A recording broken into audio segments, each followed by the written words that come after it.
Considering conflict in a short story, a short story is ultimately defined by a story that has just one small specific focus on one problem. And so as we look at the definition of a conflict in a short story, it is the central problem or struggle that the protagonist, the main character who has the problem, so it's a little bit of circular reasoning there, has with another force, another person, their own self, or nature, that's resolved or purposefully left unresolved in a short story. In a bigger story, in a novel, you might have multiple conflicts, but in a short story, there's just one. And the climax should resolve the conflict, or put it, or deal with it at its most important point, or potentially leave it unresolved.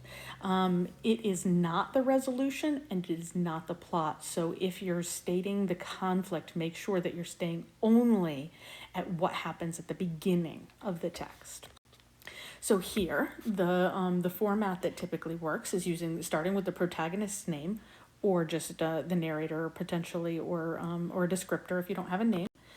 A specific verb that articulates what that problem is. We are going to avoid some verbs. We're not going to use struggles, and we're not going to use battles or something like that. We want a more specific verb that characterizes what the problem is between the protagonist and the other force.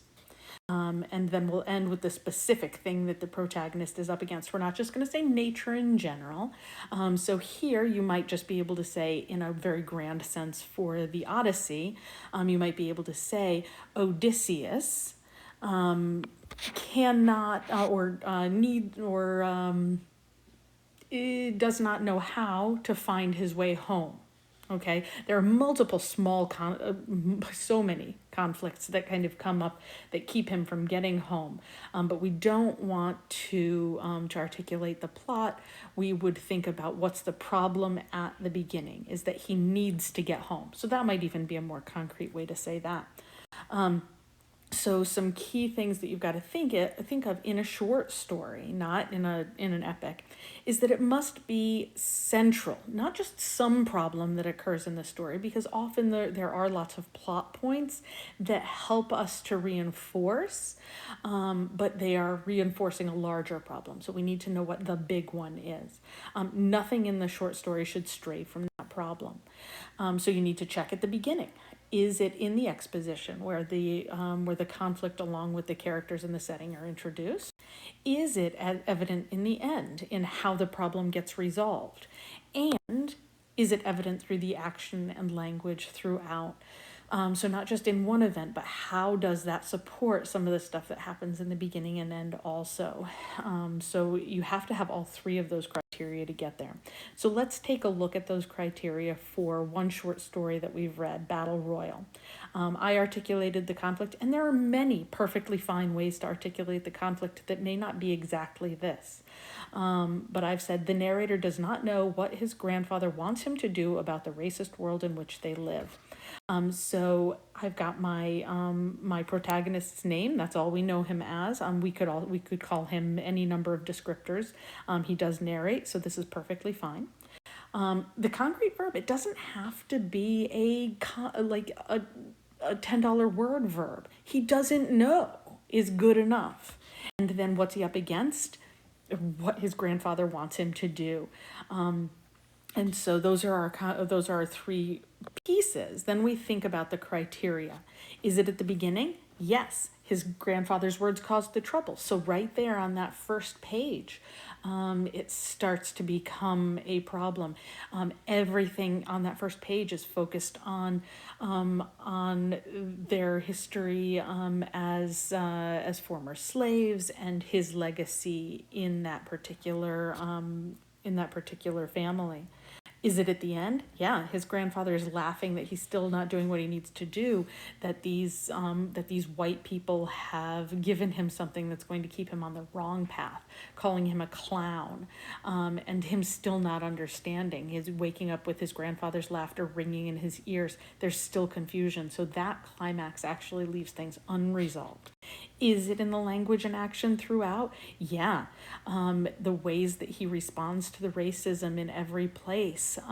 it's reinforced by the reader's discomfort with how he responds, that he continues to think about his speech while he's being pummeled and humiliated, and where, and all of the conflicts of power and violence that exist, like with the stripper, reinforces this idea of what does one do about this particular racial dynamic.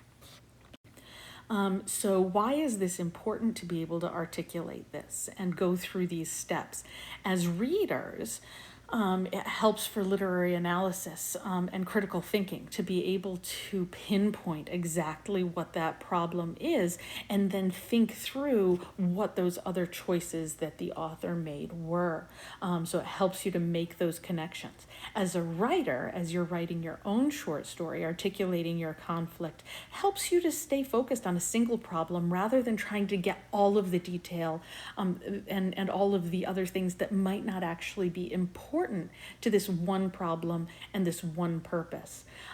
So considering both purpose and conflict together can help make sure that you can test every sentence, every piece of action, every simile or metaphor, every piece of imagery, every type of language that you use. Is it reinforcing exactly the one thing that you want to get across in a short story? Because that is what a short story is.